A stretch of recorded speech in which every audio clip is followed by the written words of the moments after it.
जय हिंद बच्चों। दसम वर्ग के छात्र छात्राओं के लिए काव्यखंड का कविवर सूर्यकांत त्रिपाठी निराला द्वारा रचित उत्साह शिक्षा, जैसा कि आपको नाम से ही पता चल जाएगा, उत्साह का अर्थ ही होता है अपने अंदर के भावों को जोश के साथ व्यक्त करना। कारण कि जब तक उत्साह हृदय में न होगा तब तक जोश आ ही नहीं सकता, और इसीलिए वे रस जो है उसका अस्थाई भाव है उत्साह। तो इसमें उत्साह शीर्षक कविता जो है वह बादल को इंगित करके लिखी गई है। तो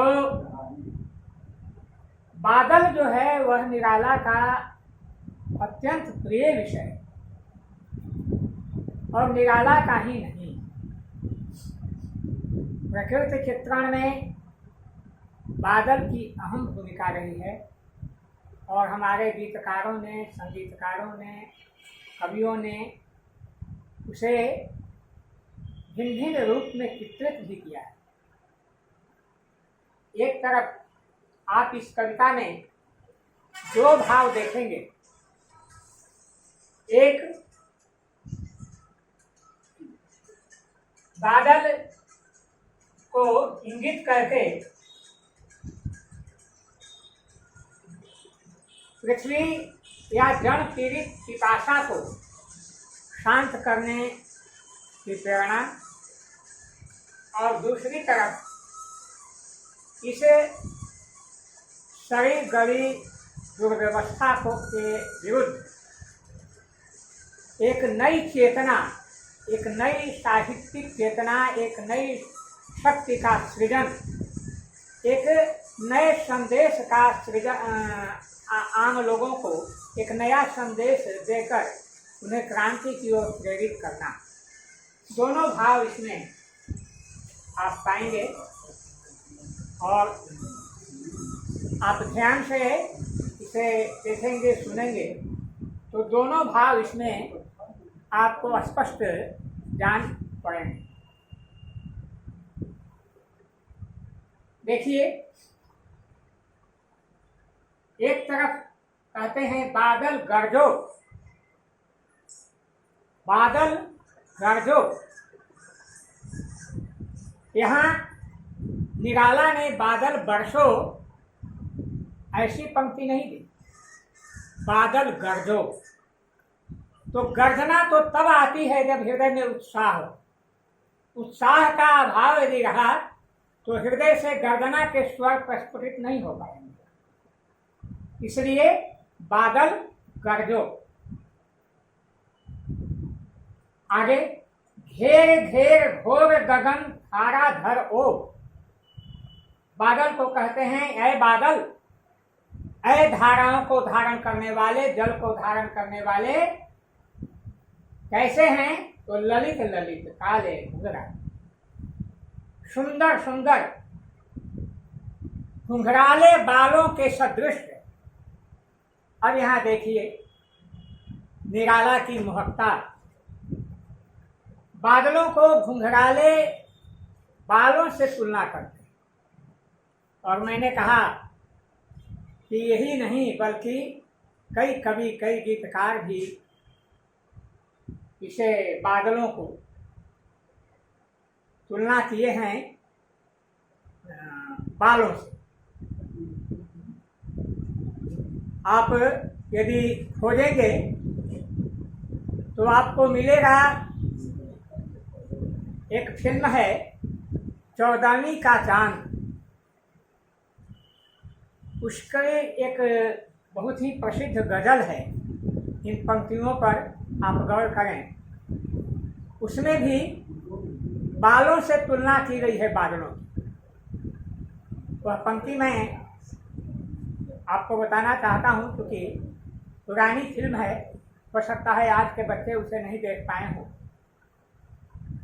आप ध्यान से सुने, गजल की पंक्तियां हैं। 14वीं का चांद हो या आफताब हो, जो भी हो तुम खुदा की कसम लाजवाब हो।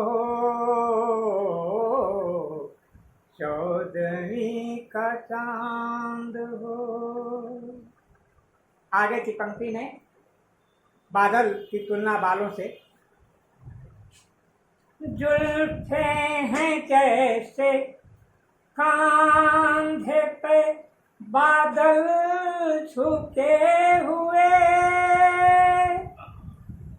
आँखें हैं जैसे मय के प्याले भरे हुए, नशा है जिसमें प्यार का तुम ओ शवाब हो। 14वीं का चांद हो। इस तरह हम देखते हैं कि जुल्फों से, बालों से बादल की तुलना की गई है और बादल को जुल्फों का प्रतीक माना गया है। मेरी एक गजल है, पूर्ण याद तो नहीं है, लेकिन उसकी पंक्ति में भी इसी तरह का वर्णन है। जुल्फों को हटा लो चेहरे से, एक चांद जरा दिख जाने दे, होठ गीतों के तरन्नुम फुट जाएं, होठों को जरा मुस्काने दे, जुल्फों को हटा लो चेहरे से। यहाँ भी जुल्फ को बालों से तुलना की गई है। नायिका के बाल उसके चेहरे पर छा गए हैं और उसके छाने से उसका चंद्रमा रूपी मुख छिप गया है। ऐसा लगता है चांद बादलों की ओर हो गया। तो यहाँ हम पुनः आ जाएं अपने पाठ्यक्रम पर। घेर घेर घोर गगन धाराधर ओ, ललित ललित काले घुंघराले, बाल कल्पना कैसे पाले। ऐसा लगता है वे काले बादल किसी रूपसी के बाल की कल्पना निराला ने की।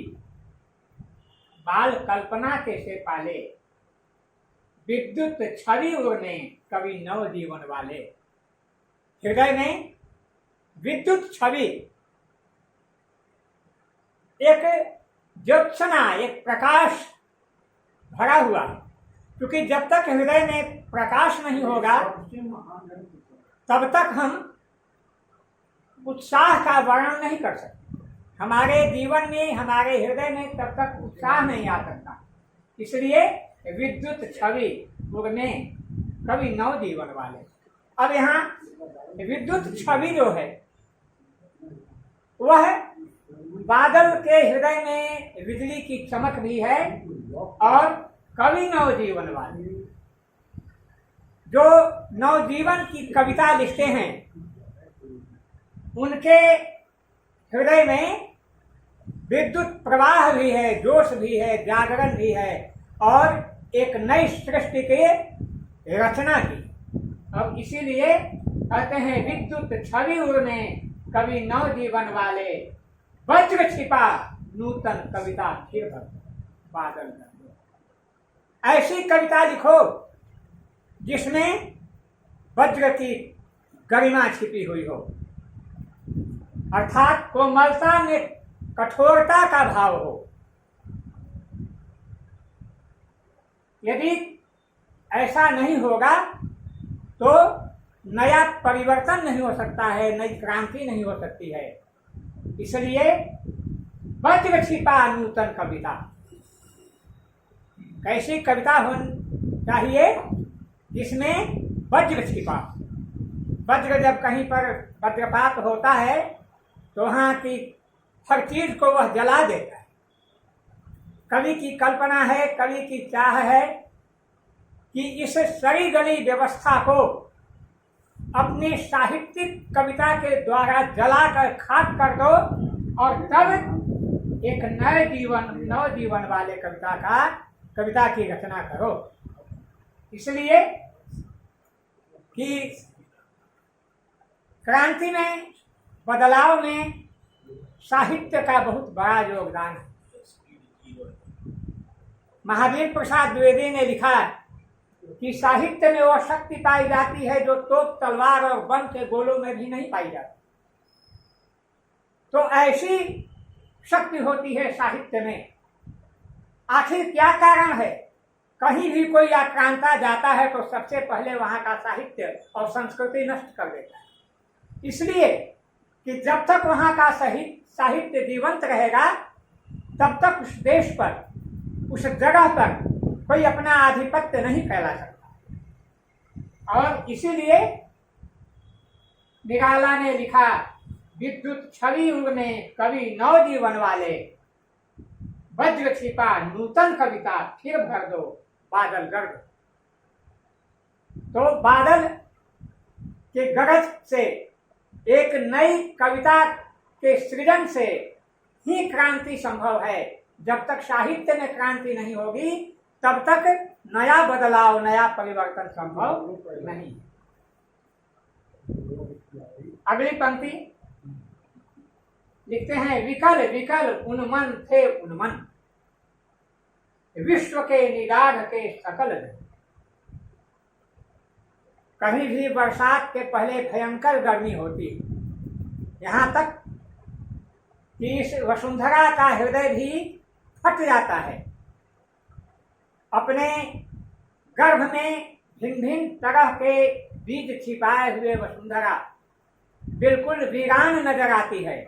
लेकिन जैसे ही उसे आषाढ़, सावन, भादों के बादल जलापूर्ति करते हैं तो किसान जिसे नहीं बोता उस तरह के भी असंख्य अंकुर उसके हृदय से फूटते हैं और उस वीरान धरती को हरा भरा कर देते हैं। इसलिए कहते हैं, विकल विकल उन्मन थे उन्मन, विश्व के निदाघ के सकल जन।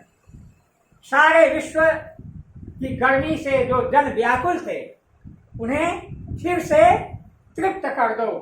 आए अज्ञात दिशा से अनंत के घन। इस अनंत आकाश में कब बादल किस कोने से उठ जाएंगे कुछ कहा नहीं जा सकता। लेकिन एक बादल का एक छोटा सा टुकड़ा भी यदि छा गया तो संपूर्ण विश्व को आप्लावित कर देता है। इसलिए लिखते हैं, आए अज्ञात दिशा से अनंत के घन, तप्त धरा जल से फिर शीतल।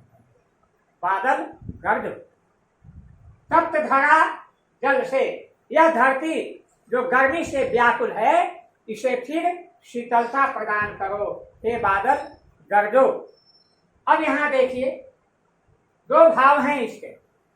एक तरफ निदाघ से त्रस्त जनजीवन को शीतलता देना और दूसरा भाव है कि इस सड़ी गली दुर्व्यवस्था से जिसमें पूरा विश्व का समाज उबा हुआ है, हर जगह लूट खसोट बेईमानी आदि की दुर्भावनाएं जो फैली हुई हैं, इसमें संस्कृति के द्वारा, इसमें साहित्य के द्वारा, नए सृजन के द्वारा एक नया परिवर्तन लाने की आवश्यकता है। और इसीलिए यह उत्साह जो है वह एक निराला का आपको हृदय में यह चेतना जागृत करने का भाव है। और यह निराला कहते हैं कि जब तक उत्साह नहीं होगा तब तक विकास या परिवर्तन संभव नहीं, और इसीलिए इसको आह्वान गीत के नाम से जाना जाता है।